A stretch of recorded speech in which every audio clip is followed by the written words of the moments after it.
Hello my dear students, आज हम बात करेंगे एनडीए 2026 के बारे में, उसके सिलेबस। और बहुत सारे बच्चों का क्वेश्चन होता है, sir what are the best book for NDA. तो हम इन सारी चीजों को समझेंगे और सिलेबस के हिसाब से चीजों को आगे बढ़ाएंगे। देखिए, पहली चीज तो अगर हम बात करते हैं तो आपका सिलेबस में एक तो मैथ्स है ना, और दूसरा पेपर होता है आपका गैट। जब मैथ्स की अगर हम बात करते हैं तो 11th प्लस 12th की जो एनसीईआरटी है बेटा, उसी का ही सिलेबस होता है, बट लेवल थोड़ा सा ऊपर चला जाता है, बाकी एज इट इज रहता है। जब हम गैट की बात करते हैं तो गैट में पहला सेक्शन इंग्लिश का है, ठीक है, दूसरा सेगमेंट आपका साइंस का है और तीसरा सेगमेंट आपका जीके का है। तो जब इंग्लिश की बात करें तो ये भी आपका ग्रामर बेस्ड होता है। ज्यादातर चीजें आपने जो 11th 12th में पढ़ा है उसी का ही बेस बनाकर चीजों को उठाया जाता है। तो यहाँ पे क्वेश्चन एमसीक्यूज बेस्ड होते हैं, बस आपको उसको समझने की जरूरत है। जब हम साइंस की बात करते हैं तो साइंस आपका 10th plus 11th plus 12th तीनों क्लास का कॉन्सेप्ट यूज करके पूछी जाती है। साइंस में आपका पीसीबी, फिजिक्स केमिस्ट्री बायो पूछी जाती है और सब एनसीईआरटी लेवल के ही क्वेश्चन उसमें पाते आपको मिलेंगे। इसी तरह से अगर हम जीके की बात करें तो क्लास 11 प्लस क्लास 12 की जो एनसीईआरटी है, अगर आप उसको अच्छे से पढ़ते हो बेटा तो आपको बहुत हेल्प मिलने वाली है ना, specially in case of geography and history, क्योंकि यहां पर आपको बहुत ज्यादा ही मदद मिलने वाली है। तो इसे ध्यान रखिएगा, ठीक है। तो ये आपका सिलेबस होता है। अब खास बात क्या है, देखो तुम्हारा नॉर्मल जेई का सिलेबस में क्या होता है, जेई या नीट दे रहे हैं तो पीसीएम या पीसीबी पूछ लेगा, लेकिन यहां पे देखो पीसीएमबी के अलावा इंग्लिश भी पूछ रहा है, जीके भी पूछ रहा है, तो बहुत वास्ट हो जाता है ये सिलेबस। और सिलेबस बहुत वास्ट होने की वजह से ही आपको बहुत टाइम लग जाता है उसे कवर करके रिवाइज करके पढ़ने का। और 900 नंबर का जो आपका पेपर होता है, इसीलिए बहुत लेंदी हो जाता है। तो उसको अगर आपको अच्छे से करना है तो आपको अच्छी किताबें पढ़ना बहुत जरूरी है। तो हम आज आपके साथ डिस्कस करेंगे कि what are the best books for NDA, है ना। तो देखो, जब भी मैं बात करूंगा तो भाई बेसिक किताब आपको एनसीईआरटी ही पढ़नी है। क्या पढ़नी है? एनसीईआरटी। एनसीईआरटी मतलब सरकारी किताबें होती हैं, और आपका जो एग्जाम है वो भी एक सरकारी एग्जाम है। तो सरकारी एग्जाम में किस किताब से क्वेश्चन पेपर बनता है? एनसीईआरटी से।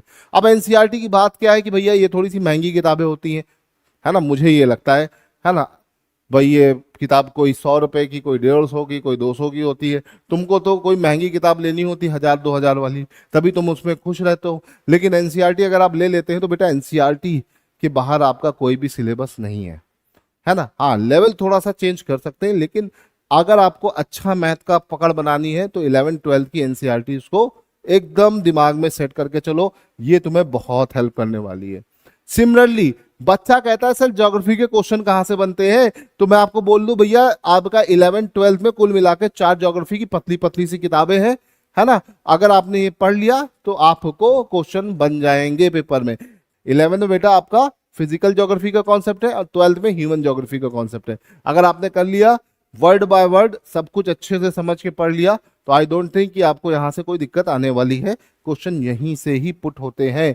हाँ, एक चीज ध्यान रखिएगा, एनसीईआरटी जब आप बाय करिएगा तो इस केस में आप कोशिश करिएगा कि 2000 न्यू एजुकेशन पॉलिसी से पहले वाली एनसीईआरटी खरीदिए, 2020 से पीछे वाली। इसके पीडीएफ आपको मिल जाएंगे मार्केट में, है ना, ऑनलाइन मिल जाएंगे, कई जगह मिल जाएंगे, क्योंकि जो नई एनसीईआरटी आ रही है उसमें कई सारे चैप्टर गायब कर दिए गए हैं, जिसके चलते वो चीजें पेपर में आती हैं लेकिन आपको एनसीईआरटी में नहीं मिलती है। पुरानी एनसीईआरटी से में काफी सारी चीजें हैं, तो इसे कोशिश करिएगा एनसीईआरटी 2020 से पहले की पढ़िएगा, उसमें आपको काफी सारी चीजें मिल जाएंगी। ठीक है बेटा, चलिए अभी ये तो बात हो गई ज्योग्राफी के बारे में, ठीक है। बच्चे का बहुत परेशानी होती है ज्योग्राफी को लेकर, तो मैं बोलता हूँ भाई एनसीईआरटी ही पढ़ो, वही आपका एकमात्र सहारा है। फिर साइंस के लिए 10th 11th 12th 3 क्लास की एनसीईआरटी आपको पढ़नी रहेगी, है ना। बेसिकली 11th-12th तो आप पढ़ते ही हो, 10th की आपको क्यों पढ़नी है मैं आपको बता दूं कि भैया तुम्हारा जो केमिस्ट्री और बायो का सेगमेंट है वो 10th क्लास से ही शुरू होता है, और फिजिक्स का भी काफी हद तक काफी चीजें आपको 10th क्लास की मिलती है, लेकिन 11th और 12th के कॉन्सेप्ट भी यूज होते हैं। तो आपको 10th 11th 12th तीनों क्लास की यहाँ पे एनसीईआरटीज को स्टडी करना पड़ेगा। अब देखो कितना सारा पढ़ना पड़ा है, इसलिए ही एनडीए थोड़ा सा मुश्किल हो जाता है। ठीक है, तो इसे ध्यान रखिएगा।